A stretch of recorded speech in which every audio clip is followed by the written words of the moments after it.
It's 10 o'clock and this is Observer Radio News. I'm Samantha Butler with co-hosts Vic Polatian and Aaron Lui. It's a sunny 8 degrees today outside our Toronto studios. Now here are the headlines. Ian Coulter and Michael Ignatieff both have disappointing days in Ottawa. The Leafs are defeated by their former backup goalie. And air travelers are injured as they rush to escape a bad smell. Now to our top story. The outspoken American right-winger Ann Coulter isn't known for being shy. But the political commentator called her speech at Ottawa University last night off because she says she was afraid of the crowd. Over 2,000 protesters gathered outside the university building to protest Coulter's speech. She's made 2 stops so far on her Canadian university tour and is already fielding abuse for her controversial and racist comments. Coulter's known for her insensitive style, which she says she uses to spark debate. Her criticism of Barack Obama, who's achieved historic reforms in the American healthcare system this week, got the Ottawa students riled up and pushed Coulter to cancel. Her Canadian tour will continue to its final stop Thursday at the University of Calgary. Liberal leader Michael Ignatieff was disappointed in Parliament yesterday. He tried to push the Conservatives to clarify their stance on abortion with a parliamentary motion, but his motion fell flat. The 2010 G8 summit is approaching. With Stephen Harper making women's rights in the developing world a main initiative for the summit, Liberals say the question of abortion is bound to come up. But the Conservatives say it's a debate they just aren't willing to have. Some opposition members say that, without discussing abortion, birth control, and condoms, addressing women's health won't do any good. They're worried that hard-right Conservative supporters are pressing Harper to keep it off the table. But at yesterday's parliamentary meeting, Harper wasn't the only one uninterested in talking. 7 members of the Liberals' own party failed to show up for the motion, and 3 Liberal MPs voted against it. Mommies who carry their newborns in soft fabric shoulder slings, listen up. There's been a recall of 15,000 Infantino slings in Canada because they are linked to 3 infant deaths. It's the second recall this year of soft fabric slings. The Consumer Product Safety Commission says babies under the risk of 4 risk suffocating in the slings and should be carried in something with greater structure. Infantino is offering consumers a trade, saying they will replace the slings with other toys.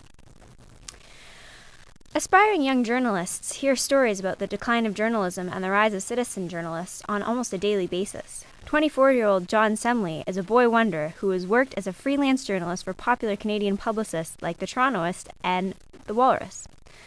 Semley believes the success he has found since graduating from the University of Toronto can happen to any number of student journalists.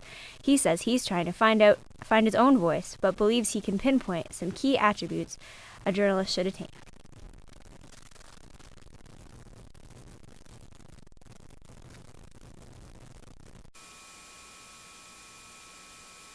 You can do pitch all the time. Like, if you don't have a lot of credits, start writing your own stuff. Or there's avenues like Exclaim, who I write for, who don't pay, but it still gives me an opportunity to build like a portfolio of reviews and writing and stuff that I can approach other people with.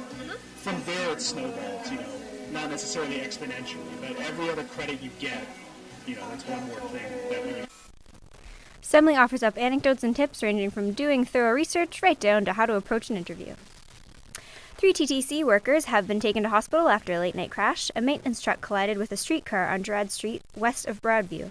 There are no life-threatening injuries and no commuters were involved, but one of the drivers suffered a broken leg and facial wounds. And that's it for news. Now to Vic with sports. Thanks, Sam. The Toronto Maple Leafs were stunned last night by the play of their former backup goalie. Scott Clemenson was outstanding for the Florida Panthers, leading them to a 4-1 victory over the Blue and White.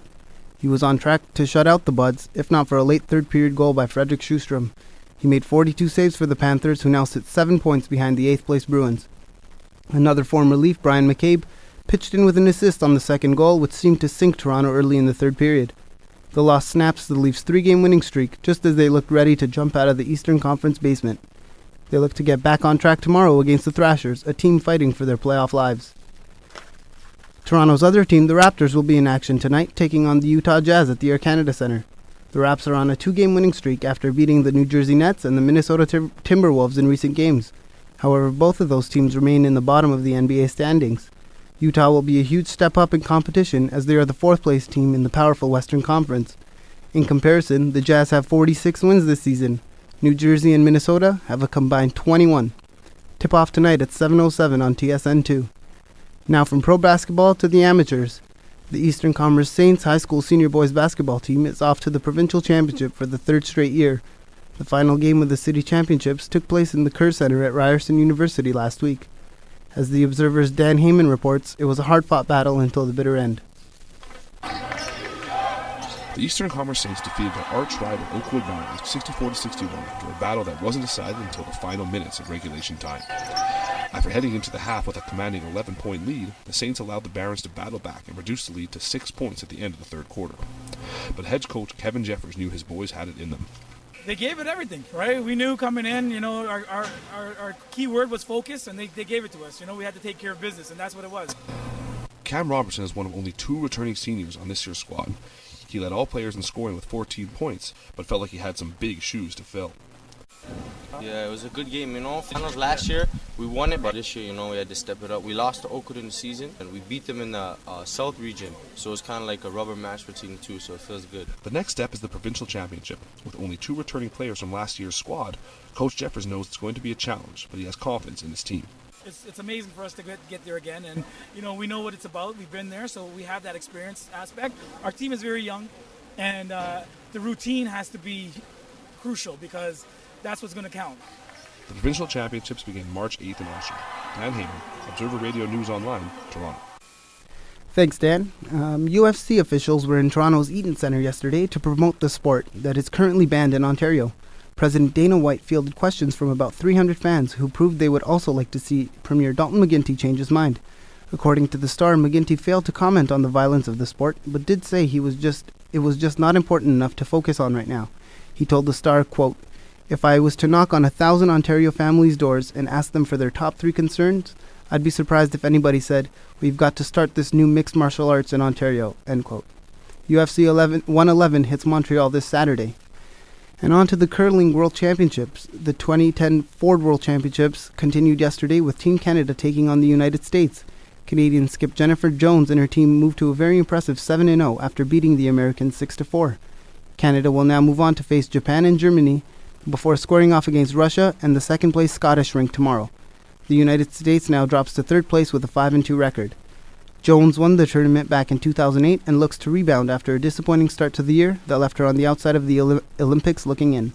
That's all for sports. Join us after the break, where Aaron will have your entertainment news. Good evening. You are probably expecting me to say that my name is Count Dracula and that I am a vampire. You know what makes a vampire. Do you really? It's not the hair. Bah! Greasy kid stuff. It's not the cake made from your sister's satin bedsheet. No, it's the fangs that make the vampire. Now you too can have fangs. Dress up for the parties. Frighten the trick-or-treaters for Halloween. These plastic marbles fit over your regular feet, but once there, you'll be the hit of the party. Amazing to like your cool friends. It is so much fun. I know. So send for your fangs today. Send 98 to fangs at FANG Box 1001 Central City, Tennessee, or dial toll free 800 DRAKPULA. Order before midnight tonight. That's an order. Good morning, I'm Aaron Lui, and here's the entertainment news this hour. Jumo. That's the name of the new social media website created by Chris Hughes, co-founder of Facebook. The word means together in concert in Yoruba, a West African language. Hughes is launching a social media network designed to help people become critically engaged in the world around them, the Toronto Star reports. Although some may see this as a copy of Facebook, Hughes claims that Jumo will achieve the same thing Facebook has, but in its own way. Jumo will be an online place where people can connect to important global development issues. The site is currently up and running for the curious. There's a brief introduction to the website, but you can't create an account just yet. The website will fully launch this fall. It's the end of an era as Metro Morning host Andy Berry steps down after 15 years as the voice of Toronto. On March 1st, the CBC held an appreciation for Berry at the CBC building on 250 Front Street West. Francois Bieber reports. This is what the only thing worries me about my retirement is how do I replace this simulation? the city's #1 radio host, whose charm helped Torontonians battle morning traffic jams, announced recently he had fallen ill with Parkinson's disease, and the early mornings demanded by the show began to take its toll on the 65-year-old.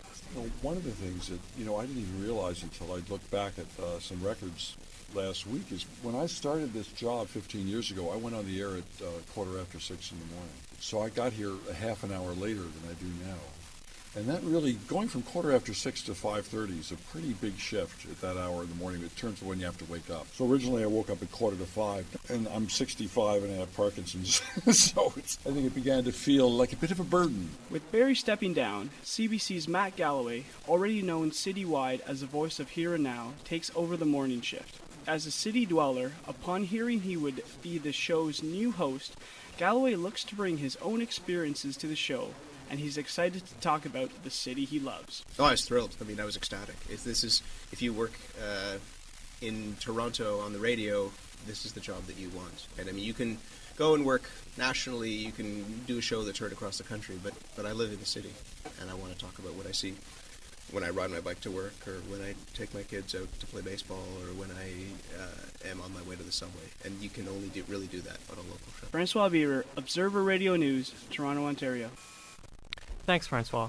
In gaming news today, Nintendo said yesterday that it would begin selling a 3D version of its popular DS handheld console. The Nintendo 3DS will feature a 3D display that won't require 3D glasses.